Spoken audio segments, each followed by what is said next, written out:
The 0-2 pitch, swing and a miss, struck him out. The Philadelphia Phillies are 2008 World Champions of Baseball. Good evening, everyone. Welcome back to another episode of the Phixated Podcast. I am your host, coming live from Knoxville, Tennessee, Mike Azzolina, and I am joined by my fellow two-time Barry Broke Memorial Golf Champion, Regz. They're going to not let us show up anymore. It's a pleasure to be back holding the title that we always knew we should have. It was ours. They tried to keep us away, and they just couldn't do it. This trio of me, you, and Banksy just refuses to lose. So here, for those that don't know, because not everybody knows, my uncle Barry, my late Uncle Barry, he passed away 7 years ago now, 6 years ago. And his like big dream in life was to make sure that like kids did not have to pay big prices for travel ball. He's like, travel ball should be free. It should be for all kids that want to be able to play. That was like his big ultimate dream in life. So he created a travel program, the Lehigh Valley Revolution. And that team still carries this tradition golf tournament every year, and the proceeds go toward cutting the costs for the kids who play for the Revs. So yesterday, just in fees for the tournament alone, they raised close to $18,000, which covers a lot of costs for a travel team. And that was without the raffle stuff and all the other things that kind of went into the day. But 18,000, you're a parent of travel ball participants. It is expensive. So that was my uncle's dream, and I love playing in the tournament. We played in it 3 years ago and won it. And then 2 years ago, they somehow didn't save a spot for us. And then last year, I had elbow surgery, so we dropped out. And we went back this year after winning it 3 years ago and came in at a hefty 16 under. A really nice 6. I mean, there were moments where we weren't sure, Regs. There were moments where we weren't sure, but we started hot. We did. Not? We started out 6 under in 4 holes, I think. 5 holes. Yeah. And then really just kind of evened out for the rest of the front 9. Had plenty of chances. Yeah. Just couldn't get those birdie putts to fall. Yeah. And then kind of picked it up on the back 9. Kinda. Started with a par 5, which I believe did we eagle that one too? Yeah, I hit that putt. That's right. So started the back 9 with a nice eagle. Yeah. And just kind of went from there. Yeah, I'll tell you what, man, we really, that back 9 was a different beast. When we heard that one team had gone 8 under through that 9, we were like, oh boy. That team actually finished 7 under. But we just plowed through that back 9 and came in at 16 under. So a few highlights for me. Every time that Banks and Adam hit a tee shot. Yeah, always fun to watch. I mean, it was funny yesterday because I've played with Banks plenty of times. But it was fun for me to watch him not have to be safe with his swing. Yeah. Like, because Adam would put one, 300 yards out down the middle of the fairway, and Banks would just come up and back leg. Yeah, just heave-ho at him. And they'd have, they'd be like, 6-7 yards apart. And so that was a highlight for me, for sure. When he gets to just go after it, it's fun. It's always fun to watch. Yeah. So that was fun. Obviously, just getting to spend time with you guys was a blast, and the win was a blast. But I'm gonna give myself a little pat on the back today. My putting was on point. It was. It was. most of the time you stepped up first to kind of give everybody a look, and you didn't steer us wrong. No, I even made a couple that's right. Didn't result in you guys needing to. That's right. To putt. The one that will live in infamy will be the par 3 on the back. I don't remember what hole number it was. It was 13 or 14, I think. It was the par 3 before the really short par 3. Yeah. And we had a downhill putt for birdie. And I think you went first that time. I think you took the first shot. Mm-hmm. Because Banksy said, Regz, you go first. Yeah. It hit it to the leaf. Right. And I stepped up to it after, I think yours just like went to the right a little bit. And I stepped up to it. And from the cart, the Backstreet Boys were playing. That's right. And I don't even think I looked up. I think I just, from staring at my ball, I said, I'm not missing this with the Backstreet Boys on. And center cut. Center cut. Yep. Absolutely nailed it. It was like a downhill 6-foot putt. And it was just absolutely nailed it. Cut. And I don't know that I've heard Adam, my buddy Adam, laugh that hard before. It was very funny. Because you just don't think it's going to happen. You call your shot all the time. You don't always make it. It was a fantastic putt. And just hilarious that song happened to come on at the time. Yeah. And you took the time to recognize it, which was, well done by you. And I paused. Yeah. Yep. I paused. And like you said, didn't even look up, but just acknowledged what was happening and then absolutely buried it. Not missing that putt. Nope. Not missing that putt. But hey, it was a lot of fun. As always, I appreciate you coming out and it was a blast, man, from start to finish. Stopped at that lovely brewery at the beginning. Yep. Which was fantastic. Had the whole place to ourselves practically. Yep. So that was a blast. The bartenders were super nice. Yep. Went right over, jumped right on, eagled the first, and off we went, man. Off we went, and what a day. Yeah. Now we got it. Now we go back next year and we got it, someone said that no one else has won it twice. Yeah. Now we fix the wrongs. We go back to back like we should have. I mean, Regz, truly, and I mean this, I know it's hard to do, but we had, outside of, I think, number 18, we had a legitimate shot to birdie every single hole yesterday. We still had a shot on 18. We all just muffed our chips. We still had, it was a tough chip, but still, we could have made it happen. I just think that one aside, I put that one aside. Yeah. That chip was not. It wasn't easy. Over a bunker.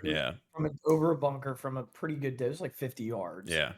Whereas the other ones, we were pretty much on the green or just off the green that we ended up parring. Yeah. Or we the and again, Adam made some putts. Banksy made some putts. I, contributed my one or two, which I'm good for. Yep. Adam hit that huge eagle putt on 17. Yeah. And I think I got that one on that really tough uphill par 4. Yes. That was where I don't think where it was kind of up on that shelf and you couldn't see it. So you weren't really sure how it was. And all you said when you hit it was let him do it one time. One time for the kid. And then it dropped one time. Yep. Like the little Giants. There's That's one time. That is it. So those of you listening, you are in the presence of 2-time Barry Boat and technically back-to-back. Soon to be officially back-to-back. We are technically back-to-back because the 2 times we've been there, we won. So we'll make it official next year. We'll make it the official. And next year, the goal is we don't par anything. Yeah. Especially if we're going back to the same place. Now we know. Yeah. Now we know it. It's just going to depend on pin placements because some of them yesterday were even difficult. They were, but we know we can get at all of them. Yeah. Yeah. With those two on the tee. Yeah. That's all you need. With those two on the tee, you and I can just swing blindfolded, yeah. which is basically what I do. Yeah. Oh man, that's the longest I think we've talked about golf. This is the wrong podcast. Listen, we always have to talk about when we get together. This one happened to be for, a golf tournament, but Yeah, and I mean it was just an it's the absolute. best.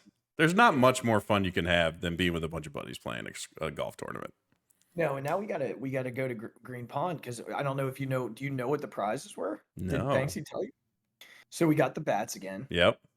Okay. We all got hats. Okay. So Banksy has your hat, Revolution hat. We all got $50 gift cards to Dick's. All right. We got a free round at Green Pond Country Club, which is back by that's basically where I went to high school. There you go. So the four of us will have to take That would be fantastic. Go play at Green Pond Country Club. Sounds like we get some burgers at that spot by your house. Richards. Yep. Yep. You know it. It's Maybe gonna I be. can even convince Joe Marie to make some pasta for us. It's gonna be a day. It's gonna be a day. It's gonna be a long day. Buckle in. I'm gonna spend that 50. We shop so much at Dick's. It's very exciting that was part of the package. Yeah, you got $50 coming your way at Dick's. Love that. All because of a back-to-back title. I love it for us. All right, man. You want to talk some Philly sports or what? Yeah, sure. All right. Well, let's start here. I want to take a moment. I feel like we need to honor the career of Devontae Parker as a Philadelphia Eagle. Just a pure icon. Appreciate his time with the team and all the effort that he put forth with the organization. All the effort he put forth into not showing up. he had a longer Eagles career than Frank Gore. There you go. So there's that. So I also saw a tweet cementing his legacy is like having a better Eagles legacy than Jalen Reagor. It was pretty funny. I think he saw the writing on the wall. Probably not making the team guy. Yeah. With what they did at receiver. I wonder how Zach Berman's doing. I don't know. Bo Wolf's gonna love this on the show. I think he was tweeting about it constantly. Was he? Yeah. Yeah, because Berman was not a fan of the signing. Yeah. And Bo kept saying that he was bullying Devontae Parker. So I'm sure there will be plenty of comments. Yeah. Coming out of that episode tomorrow. Anyway, so Devontae's out. What we really wanted to do tonight was just the schedule was released last Thursday. The reason we're recording this on Monday is because my travel was all messy and we just couldn't make it work. Regz had the opportunity to go to an Orioles game the other night. Got to sit like 5 rows behind the dugout. So it was like, yeah, we'll do it on Monday night. It's the closest I've ever been to a baseball field. Pretty awesome. It was very cool. And those guys are just enormous. They're much bigger than you think. Yeah. Yeah. You texted me about Gunner. Yeah. Just an enormous human being who shouldn't be able to run that fast. Yeah. Yeah. They're all just freak athletes, man. So we wanted to talk about the Eagles' schedule since it was released officially. We've known for, I don't know, months what the teams were. Like we've known that for a while, who they were playing. We just didn't know when the games would be occurring. So we now know what the 2024 schedule is. And we're going to go through it and basically just kind of react. We're not making any predictions. We're just reacting to what is on the schedule and just some initial thoughts on sort of like how we think they will fare as, the season progresses. So let's go ahead and just do a quick look at what it is. So week 1 is Brazil. It's considered a home game. That's against the Packers. We've known that for some time now. Yes. That is not a surprise. That is one that we've had marked down for a bit. Week 2 is the home opener that will be against Atlanta, which is just hilarious. Another Monday night game. Yeah. That is that involves Kirk Cousins as the home opener. Like we'll get to it, but how many times are we going to have that? Week 3 is in New Orleans. Week 4 is in Tampa Bay. So going back to their little house of horrors, that has not been a fun place for them over the last few years, especially last year's playoff game. Week 5 is the bye. Regz and I have very strong feelings on that. Week 6 is home against Cleveland. Week 7 is in New York. That's the Saquon game, as some are calling it. Week 8 is at Cincinnati. Week 9 is home against Jacksonville, the return of Dougie P. Week 10 they go to Dallas. Week 11 is home against Washington. Week 12 they go out west to play the Rams. Week 13, they come back to play Baltimore. Week 14, they're home against Carolina. That's what I wish was the Brazil game. Week 15, they're home against Pittsburgh. Week 16, they're in Washington for their second go-around with the Commanders. And Week 17 is home against Dallas. And then Week 18, to wrap it up, is home against the Giants. Now, let me just give you the what would be considered the primetime games on the schedule. So the Packers are a primetime game. They are 8:15. That's a Friday night.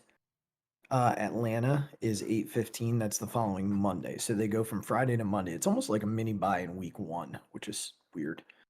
The Saints is a 1 o'clock. The Bucks is a 1 o'clock. The Browns is a 1 o'clock. That's like more 1 o'clock games than they had all of last year in a row. The Giants is 1 o'clock, so that's 4 in a row. The Bengals is a 4:25 game. The Jaguars is a Sunday night 8:20 game. They do not play the Cowboys in primetime this year. The first one is the one in Dallas is a 4:25. It's the game of the week. Yeah. And then they have Thursday night against the Commanders in week 11. The Rams is Sunday night. So they almost have like a mini bye there because they go Thursday night to Sunday night, which is nice. Baltimore is the game of the week. Carolina is 1 o'clock. Pittsburgh is a 4:25 start. Washington is 1 o'clock. Dallas is 4:25.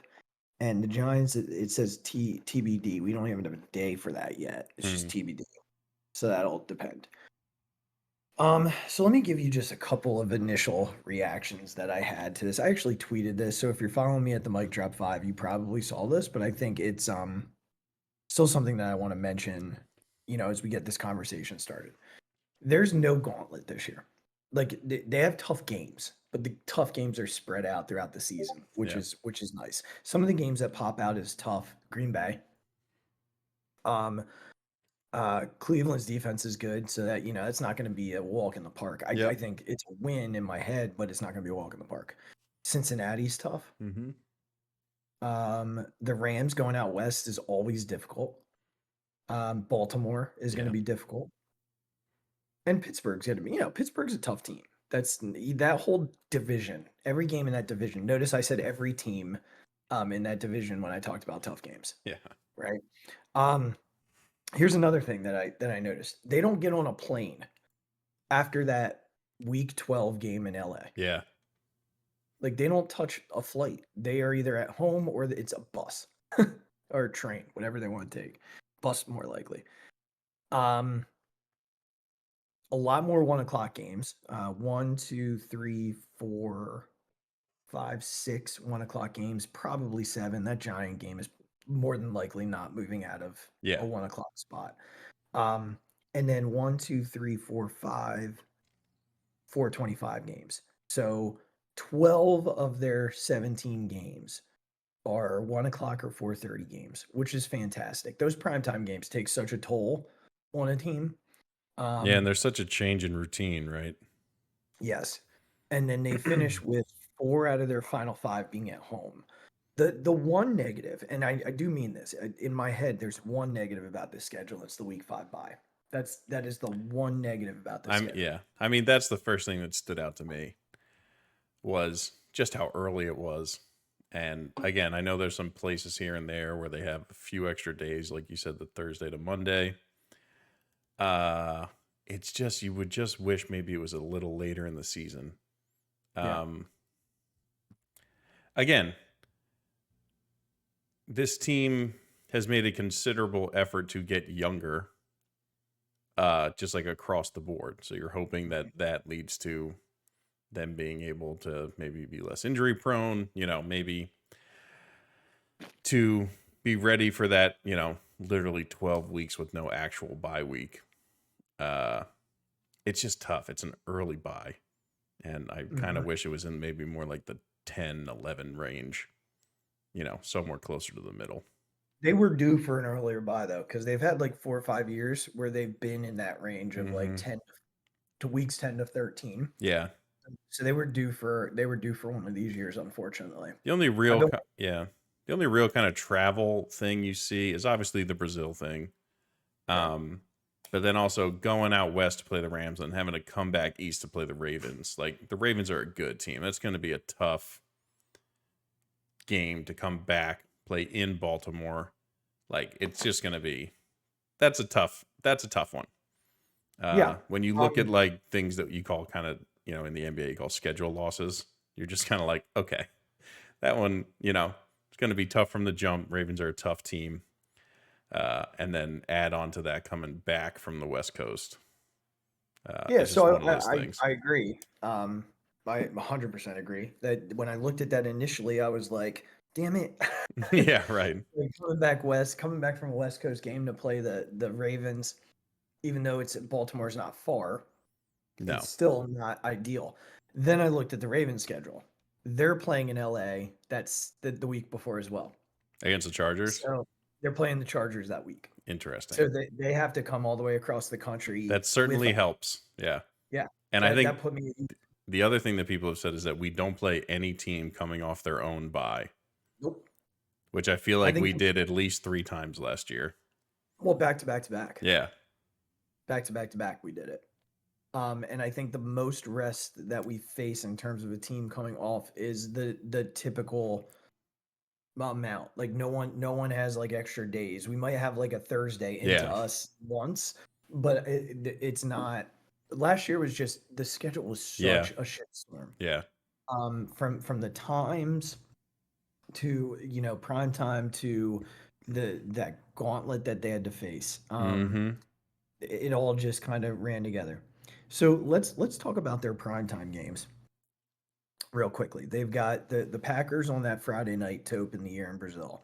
Atlanta on Monday night after that. So they go from Friday to Monday. 2 back-to-back primetime games. They have Jacksonville on a Sunday night, Washington on Thursday night, and the Rams on Sunday night. The obvious answer to which one is the toughest is Green Bay. Yeah.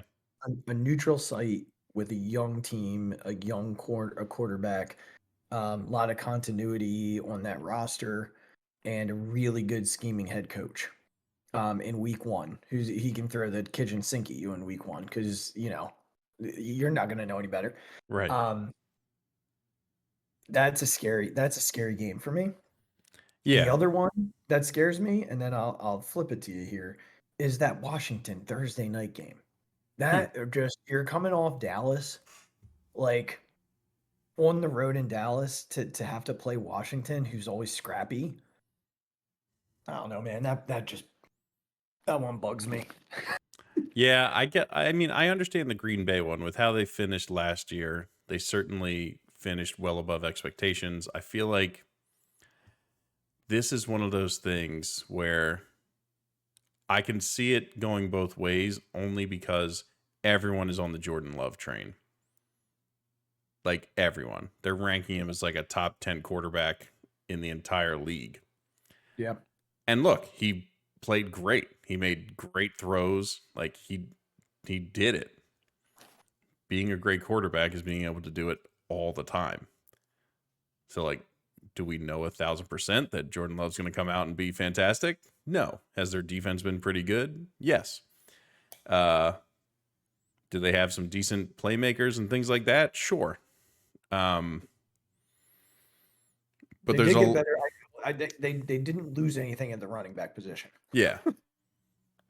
But we don't know. We don't know if Jordan Love can keep this up for another season. We don't know. Look, am I saying he can't? Absolutely not. Right. He clearly seems to have the talent to be able to do so, but he hasn't proven to be able to do it yet. So I agree. It's going to be a tough game, but I don't think it's like an auto loss just because it's like Jordan Love and the Packers. Right. And then I look at the road games. So let me give you the road games here. Week 3, New Orleans. Tough place to play, but not a good team. Week 4, Tampa. Again, Yeah. went there last year in the regular season and beat them pretty handily.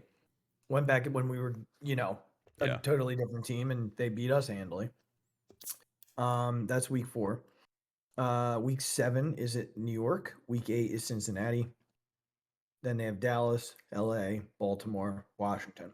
So let's eliminate Baltimore and LA. We've already talked about that. We know what that presents. For me, when I look at this, outside of those 2 games, which are probably my top 2 games on the schedule, in terms of degree of difficulty, that Cincinnati game. And here's the thing about both of the. I want to talk to the Cincinnati-Baltimore thing real briefly. You're playing them in weeks 8 and 13. History tells us that both of those quarterbacks might not be around in weeks 8 and 13. Yeah. Joe Burrow has had they have not fixed that offensive line, and he has shown that he gets injured very quickly. Now, I'm not wishing this, but what I'm saying, when I look at it in terms of schedule, we don't know what we're going to see. And that could be true for any team on here. We know that injuries can happen at any point to any team. Mm-hmm. But we also know that Lamar Jackson and Joe Burrow are considered more injury prone than most other quarterbacks at this point in both of their careers. I want both of them to be there. I want to say that up front because I want the test for this defense. Like, I don't want to go into the playoffs with like, oh, the best quarterback we faced was, freaking Russell Wilson. Right. Like, I don't want that as the narrative, if you will. So, but it's just something to keep fresh in your mind. That Cincinnati game is probably going to be a nice test because at quick glance, it is conceivable that when they get to week 8 in Cincinnati, that they are 5-2, or I'm sorry, it would be 4-2. Like, that's conceivable. 5-1 is even conceivable. So that would be a nice test for them. Yeah. To have to face a Cincinnati team. But any of those road games outside of Baltimore and LA jump out to you? I mean, obviously, we haven't won in Dallas on the road in quite a while. That's one that always sticks out. But again, we play that every year, so it's not some anomaly. It's just you always think about it whenever you see. Well, because like you said, we never beat them. Yeah. The Ravens game is the thing that sticks out to me, and also like you said, the Cincinnati one. They're probably the 2 best teams we'll play. There are plenty of teams that could be good. Again, Dallas could be good. The Packers, could be good. Who knows with the Rams if they kind of have it together at that point. They're also, if Kupp goes down, if Stafford gets hurt again, who knows. But I'm with you. The Cincinnati and the Baltimore one are the biggest ones that stick out as just those are just going to be tough games against tough opponents. Yeah, true test games. Yeah, for sure. True test games. You mentioned Dallas, and I want to say this real quickly, and then we can sort of wrap this conversation with a question I want to ask you. But I actually, Dallas is one of those teams that I think is a super big bust candidate this year. I mean, Dan Quinn's gone, and that defense could look very different without him, right? Yes. The running back room is not good. No. It's not good. CeeDee Lamb is all they have on the outside. I mean, Ferguson's a pretty good tight end, right? That's fine. But if CeeDee Lamb has to miss a few games at some point, especially early in the year when their schedule is very difficult, like, holy moly. And now you look at that team and you're like, they don't even want to fix their contract situation with their quarterback. So I see them as such a bust potential for this year that I do think, like you said, like this could be the year where the Eagles finally get them on the road, because I don't see them as being that good this year. Yeah, I just again, this is only based on what we have seen with our own eyes, right? We've seen CeeDee Lamb be enough to beat us. Like, I get it, the defense was in some sort of turmoil, and this year going into it is very different, but we haven't seen this defense play. We haven't seen them play anybody yet. So Right. I don't know if they can cover a wide receiver the caliber of CeeDee Lamb. I don't know how they're going to be able to handle that. Cooper DeJean. Yeah. But like, just based on, again, personnel is very different, all those things, but CD was plenty to beat them the last time we played them. Right. And Dak is like a different beast at home, man. He just is. Again, I'm not saying that like their offensive line has probably gotten a little bit worse. Like you said, the running back room is worse. They still have a decent tight end. Like you said, CD's kind of it for wide receiver wise, but the defense still has some talented players. And I worry a little bit about guys like Micah Parsons against this new offensive line, you know, at least in the interior with the, you know, two new guys at center and right guard, right? Right. Yeah. Center and right tackle. Right tackle. Yeah. Their guard situation is. Oh, I meant for us. Sorry. Oh. Yeah. Center and right guard. Yeah. I'm sorry. Like in the way that Micah moves around, you know, he doesn't like, typically, he even tries to stay away from Lane, right? Because Lane does a great job with him. But look, we saw what Micah could do against like Sayamalu when he would go against him. Like, you know, the guy's an unbelievable defensive player with the ability to move all over the place. And he's a game wrecker. Like, he literally could wreck the entire game for us if he, you know, he's hunting the right matchup. So I'm interested to see how this defense looks, how they handle a wide receiver like Lamb, and how this offensive line looks against the caliber of player like Parsons. Yeah, I think for me, you know, remove Dan Quinn from the equation, and I'll be curious to see what their defense looks like in general. But I think, to your point on Lamb, this is where the Vic Fangio effect will hopefully be seen. Yeah, right. You know, with what we know about him, it's all about preparation. And when you're preparing for this offense, it is take away CeeDee Lamb. Yeah. Make anybody else on the field not named CeeDee Lamb beat you for 4 quarters. That's all you have to do. Mm-hmm. So, all right. Because we'll get in the weeds on all that as we go throughout the season. I mean, it's going to be here before we know it. I think we're already with like 70 days of like preseason. So let me ask you this. When you think about this schedule, and when I say a guarantee, it doesn't have to be a guaranteed win. But if you had to pick one game where you were certain what was going to happen in terms of a win or a loss, and let's remove the division from this. Let's take them out, because I feel like the division is always so up in the air. But if you had to pick one certainty on this schedule that's non-division, what would be your certainty? I'm trying not to like make it really easy. Yeah, I don't want to pick the Panthers or like Carolina. Yeah, that's know. Although now let's hold on. Let's say this: if we would have looked at last year's schedule and done the same exercise, it's very likely we would have picked the Cardinals. Yeah.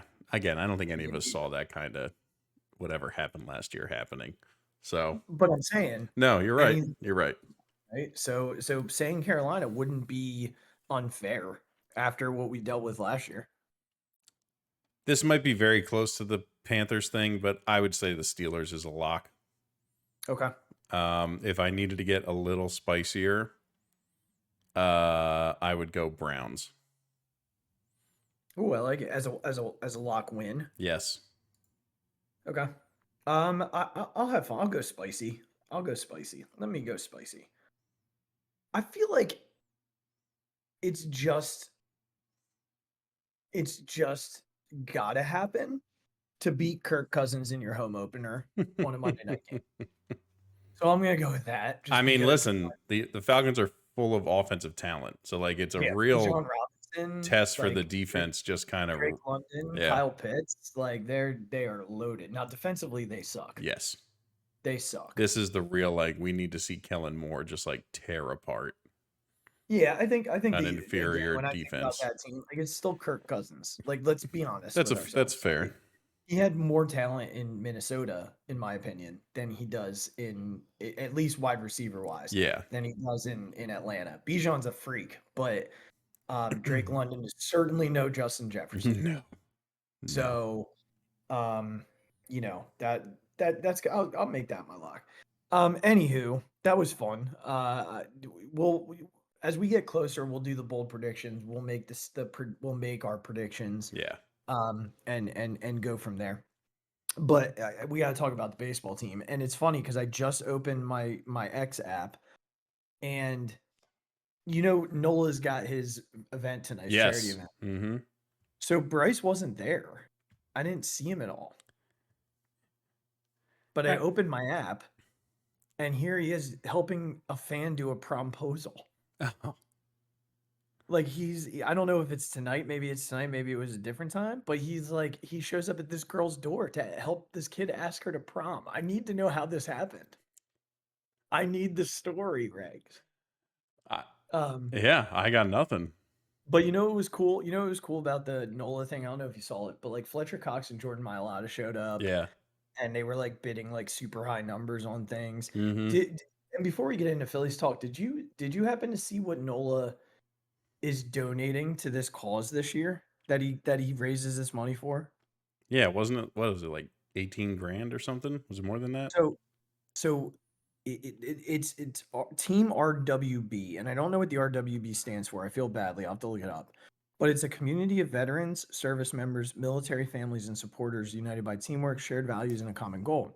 Mission is to help veterans lead healthier lives through fitness events, training, and other programs. Dude, for every Phillies win, Aaron Nola is donating $1,500 to this organization. Do you know how much that is already? Just close quick to math. 50 grand, probably. I think that's what it is. 1,500 times 34, right? It is 51K as of today. Yeah. That's absurd. Like if they get to their win total of last year, and I know this is a drop in a bucket for him, but if they get to 90 wins, which hopefully, good God, with the start that they're off to, it's $135,000. Yeah. But it's cool to see like Eagles show up for that, and all the players that showed up and their wives that are there. Nick Castellanos skipped the red carpet. I think he snuck in the back door. Of course. And he's wearing like a cartoon He's t-shirt. wearing a Bugs Bunny t-shirt. And a cowboy hat. Yeah. Yeah. Hilarious. Freaking Nick. Love him. All right, let's do an update to our game here. All right. Just quick reminder, Regz has Zach Wheeler and Jose Alvarado for innings pitched, saves, wins, ERA, whip, and strikeouts. He has Schwarber, Bowman, Stott for average, RBI, runs, stolen bases, home runs, and strikeouts, and on base percentage. I have Ranger and Hoffman for those same pitching stats. I have Harper, Marsh, and Rojas until Trey comes back and he'll replace Rojas, and jump in there. So here's where we're at as of today. It is not pretty. I will be very honest. So in innings pitch, Regz has me by 6 right now, 31-25. Saves, we are tied. Wins, we are tied. ERA, Regz is 3.19. I am a 3.60. Whip, Regz is a 0.74. I am a 0.68, so I'm leading that one. For pitchers, Regz has 31 strikeouts to my 28. Batting average, Regz's group has a 286. I have a 268. Runs, he is destroying me, 46 to 34. Stolen bases, I hold 1, 10 to 9.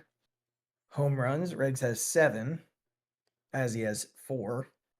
Strikeouts, I have 49. Regz has 37. Bryson Stott hasn't struck out in like 2 weeks. Just so I would have you know. thought Kyle struck out enough for everybody. Kyle has 22 strikeouts. It's the most of anybody in the game. Yeah. The problem is Bohm has only struck out 10 times and Stott has only struck out 5. Whereas Marshy has struck out 14 and Rojas has struck out 11. Yeah. Owen base percentage, Regz 392, Azzy 353. For a grand total of Regz 9, Azzy 2, Ty 2. Is there still room for Azzy to make a run? The answer is yes. Yes. It won't be innings pitched. You're probably, just because you've got like Yeah. this an advantage there, like that's probably going to be a runaway. Saves could go either way where Yes. we're at right Yes. now. Wins could go either way where we're at right now. ERA could still go either way. Based on, you know, whatever happens in a Wheeler or a Ranger start. Ranger starts tomorrow. So I'll probably actually overtake in innings come tomorrow. Just for the short time. Mm-hmm. Whip could go either way. Strikeouts, I'll jump over Regz tomorrow. Batting average, I just don't see myself climbing over you with the way that Bomer and Stott are hitting versus Marsh and Rojas. Like, I just don't see that happening. I mean, Bryce could get That's what I mean. lit on fire, and I still don't think I'm Yeah. the way that Stott's hitting right now. RBI could go either way Mm-hmm. for sure. Runs feels like you're up by 12. I don't foresee that changing at all. Stolen bases could go either way at this point. Home runs, if Bryce goes on a tear, could go my way. Yes. Strikeouts, you seem to be in pretty hefty control unless Schwarber strikes out 1,000,000 times in the next 2 days. And on base percentage seems to be you. So, yeah, I don't know that I'm going to come back. It might get closer, but we might go 1-1 here. I needed a bounce back. I needed one. We might go 1-1. Yeah. So that's where we're at there. We're calling tonight's episode the Phillies celebration of the role players. Because holy moly, Regz. When a team is 34-14, right? When they're playing this sort of baseball, it really has to come from everywhere. Like it can't just be 1 or 2 guys every night. It's got to be 1 or 2 new guys every night. And that's what this team is doing right now. Look, you're getting your production from the Stotts and the Bohms. Bryce is coming through. Like the other night with the walk-off sac fly. The dude threw 2 splitters and he went after him. Yeah. Here's something you got to know when you're facing Bryce Harper. You don't throw a third pitch. You don't throw that pitch a third time. Yeah. Because in his head, he's already adjusted. You don't do it. You know, Nick is having glimmers here and there. He's still not great. Like, right. Well, we know that. JT's been fantastic out of the 2-hole. Fantastic out of the 2-hole. We haven't hit June yet, but Kyle is, you know, fine. He's fine. But it's really coming from like the unsung heroes, and that includes the pitching staff. Like you're getting your Jose Alvarado and your Jeff Hoffman, and your Zach Wheeler. Nola was good again yesterday, and Ranger was good again. But the guys that you just don't think about, right? Like I want to talk about them tonight. I want to talk about Chris Sanchez. I want to talk about Matt Strahm. I want to talk about Kody Clemens and Edmundo Sosa. But I want to start here real quickly with Garrett Stubbs. Because I feel like Garrett Stubbs gets shit on for like no reason at all. Like, can we just be fair to the guy for a second? Like, his job is simply to be a backup catcher. And literally any backup catcher, not on the Braves, because for some reason they have 2 starting catchers on one team. So like, let's put them aside. But most situations, backup catcher wise in Major League Baseball, would be a very similar scenario. There's a big drop off from number one to number two. Here's what you need your backup catcher to be able to do: call a decent game, be able to throw runners out, and that's it. That's what they need to be able to do. Garrett Stubbs is fine at those things. Like he's been good both times he's caught Nola this year. He was Spencer Turnbull's personal catcher, and that seemed to go just fine. Look, he's never going to be a good hitter. Yeah. He's just not. And think back to when the Phillies were like really good. Chris Coast was a pretty good hitter, but that wasn't his value. Yeah. And then they got Paul Bacco. He didn't hit. He was just there to catch Cliff Lee. Like, I people need to chill on expecting 1 through 26 to be all-stars. Garrett Stubbs is clearly loved in that clubhouse, and that matters too. Like that does have value. Like that has value, and if something were to happen to JT, they would 100% find something to upgrade the position. Yeah. That's just fact. But if you need to go a week where JT needs some rest, Garrett Stubbs is fine. Yes, I know he's a black hole in the lineup. I mean, I can recognize that. But in terms of the actual role of backup catcher, he's fine. Yeah, I think we even saw it. What was the team where the one guy got like a concussion from getting hit, and then the backup came in, and I think he missed like 3 or 4 pitches in a row. Yeah. It was the Giants. It was like a huge drop off.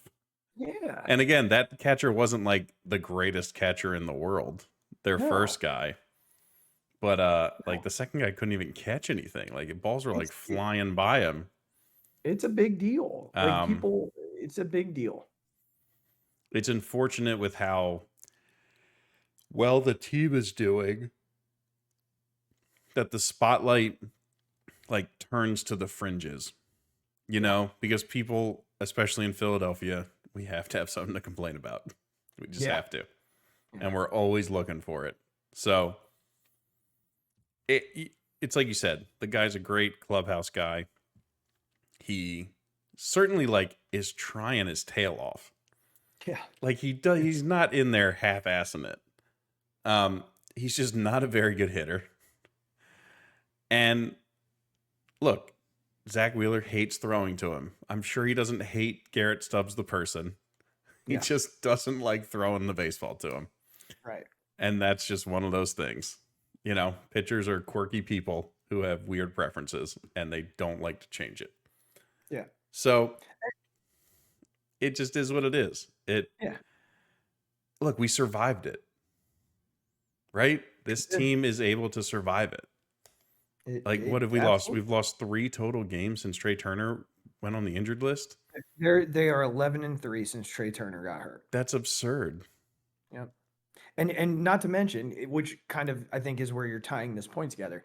Not only were they 11-3 with Trey Turner being hurt, but they missed Schwarber for some of that. They missed JT for some of that, and they missed Bryce for some of that, and some of that was all together. They missed those guys. Yeah. And that just speaks to what we're talking about. The other guys are stepping up. Look, Regz, if I were to tell you that after all these injuries and all the things that have been going down and the expectations of this team, that if they win tomorrow, they will be on pace for Major League Baseball's all-time single season wins record. You would have laughed in my face. Yeah. With everything that's happened this year, and here they are. And the reason, look, I mean, we're talking today, and they're ranked no lower than 3rd on any power ranking in the country. They're first in a majority of them. The argument will remain, their schedule. So let me I saw this tonight, and I thought this was really cool. Someone was like, the stat that we should be talking about when it comes to the Braves and the Phillies isn't strength of schedule, but common opponents. Let's look at that. They have played 16 common opponents, I think, at this point. It looks like they've played the same team. The Braves have played the same team as the Phillies 16 times. The Phillies have played 13 games. Mm-hmm. So 11-2 the Phillies are to the Braves 9-7 at this point against common opponents. So that's what I'm looking at. Forget strength of schedule. Like that's silly right now. I don't really understand the argument. Like, Yeah. did the Braves all those years they were winning 100 games like only play teams above 500? Yeah. Like, no. The Fair. Braves destroyed terrible teams. That's how they've been winning so many regular season games. Yeah. Like, that's how you do it in baseball. That's how you get to 90 plus wins. 100%. Is you roll through all the terrible teams or mediocre teams. And look, there's a decent amount, there's a lot of them. Yeah. Some bad teams. And that's just how it goes. It's just how it goes. So, all right, let's just talk a little bit about some of these role players that I think are really important to hit on. And I want to start with Edumndo Sosa. Since Trey Turner went down, now this was this was just under a week ago that I saw this, so the numbers are probably a little different. But as of 5 days ago, Sosa was slashing 333, 467, 583. For those of you trying to do the math at home, that is a 1,000. I'm trying to do the math. 1,050 OPS. He has 4 extra base hits. He has 2 defensive runs saved across 3 positions, alongside of a 0.7 FWAR in just 17 games. That's from Alex Carr. So Edumndo Sosa, that's player number 1 that I wanted to quickly highlight. Another one that I'd like to highlight, Matt Strahm. He hasn't allowed a run since opening day. He's thrown 15 innings, given up 9 hits, 1 walk to 27 strikeouts since opening day. Yep. He's faced 24 batters in the month of May. Actually, I believe that's up to 27 now. He has struck out 55% of those batters. He's up to 31 strikeouts to 1 walk as of absurd. today. 17 2/3, 9 hits, no runs, 1 walk, 31 strikeouts since he gave up 2 runs in his first outing this year. Another guy that I want to mention is Gregory Soto. 87 appearances, hasn't allowed an earned run in a whopping 77% of them. That's one that like you hear and you're like, that doesn't match what I think I see, but like, you know what I mean? It's just one of those things. I think I talked about that stat where he's only let up 6 of like 33 inherited runners to score in his time with the Phillies. The other side of that, though, is he has allowed 40 earned runs across the combined 20 appearances otherwise. So, but 67 of his appearances have been scoreless. Pretty good. And then there's this guy, Kody freaking Clemens. Going into yesterday, or after yesterday, since getting called up on May 4th, he's hitting 348, 773, 1,121. 1.121 is his OBP right now. Yeah. And I mean, we should talk about Christopher Sanchez too. But we'll get there. But Kody Clemens, I said this, if it wasn't last episode, it was the episode before, that they're going to have to make a decision at some point about him. And then I read today, they really can't. They can't, because he's the only guy with an option. So unless they can trade Pache, that's what Gelb no, said on his podcast today that I was listening to. He's like, look, people aren't going to like it, but like, it's kind of the only thing they can do for now. Yeah, this is all you got. So, you know, you just send them up and down, and then you make that decision later in the year and you know, deal with it then. But again, I just want to make mention to it, when you're winning at this clip, everybody contributes. It's not just your stars, and your stars will contribute. They will do their thing. But these guys and what they've done, and there are more. We only talked about a few of them. Christopher Sanchez continues to churn out good start after good start. You know, he doesn't look pretty doing it all the time. It doesn't look great. It seems like early in the game he struggles, but once he gets comfortable, you're not going to hit him, because once he gets grooving with 95, 96 in the zone, and then that 87 mile an hour changeup that comes out of nowhere, and all of a sudden he can throw a slider. Yeah, and he's hard to hit. Yeah, Gil made another good point that like his ground ball rate is something crazy in most of his starts, like almost He like didn't have a single fly ball out in yeah, his last start yeah. in 7 innings. And I think his worst game was like against the Angels, which was his worst outing he's had. Yeah. But I think like Strahm continues to be just an unbelievable signing and a great extension outside of obviously the first game. The Clemens thing, it's just like it seems so crazy, but what a difference between like a Jake Cave at bat and a Kody Clemens at bat. About it. Like again, Kody Clemens isn't going to be perfect. He came up a few times in a few games with a chance to get a hit, right? Didn't happen. Yeah, It's baseball. You're not always going to be the hero. right. But like Jake Cave's not hitting that home run the other night. No. Jake, like it's just not happening. No. And I think with Sanchez, another really great thing I heard is like Christopher Sanchez is a number 4 or 5 starter. And with how well this team is playing, he hasn't even pitched his best and he's still a young guy. But like, because this team is so good, he can go out there against major league opponents and figure it out. Mm-hmm. Like we're not dying to get a win from our 5th starter every 5 days because we have to, because everyone else is being so terrible. Like, please, can somebody just pitch well? Yeah. Like he's allowed to like make some mistakes and work on getting the command with the higher velocity and still having that changeup that's so devastating and throwing the cutter at 96 instead of 92. Right. And just creating these ground balls. So like this winning has allowed this team to do that. And it's just like you would see all the time on Twitter, like you can't underestimate the value of this guy at his age with the years of team control left, like that he's already probably overly competent starter on a major league leading baseball team. Yeah. Like, and people are like, you can't underestimate the value of that league wide. Like every team this is what they want. And it speaks very highly and strongly to what they've done in player development. Yeah. Because this is a dude they brought over as kind of a lottery ticket. And what he's turned into is, as you said, a more than competent left-handed starting pitcher. Right. Which is not a dime a dozen. Right. And he's only going to get better. Yep. And that's really fun to watch. I think Regz too.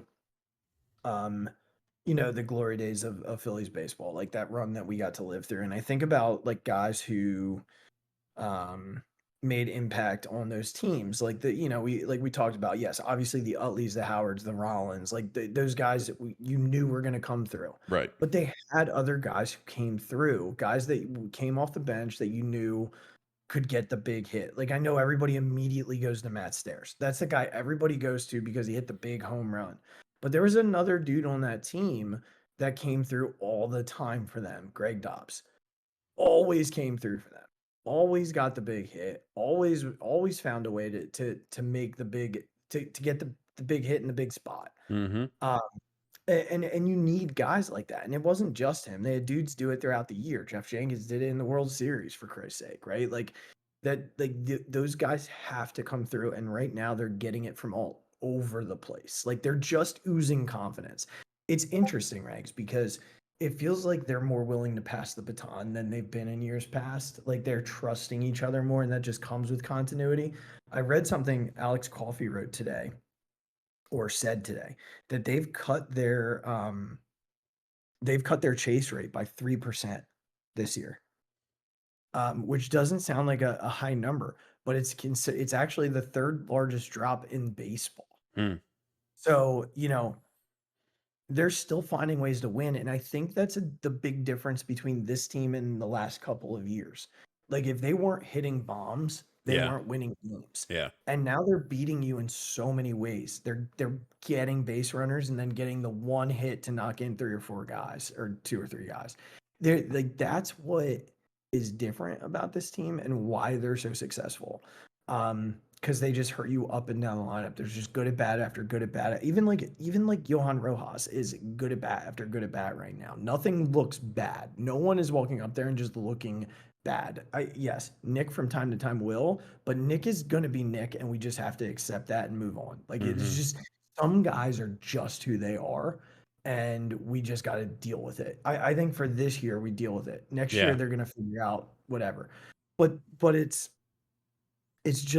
been so nice because if you were, again, this is like a hypothetical scenario, but if you sat here in the last week of March and said to me, all right, come May, they're going to miss a stretch of 3 to 6 weeks with no Trey Turner.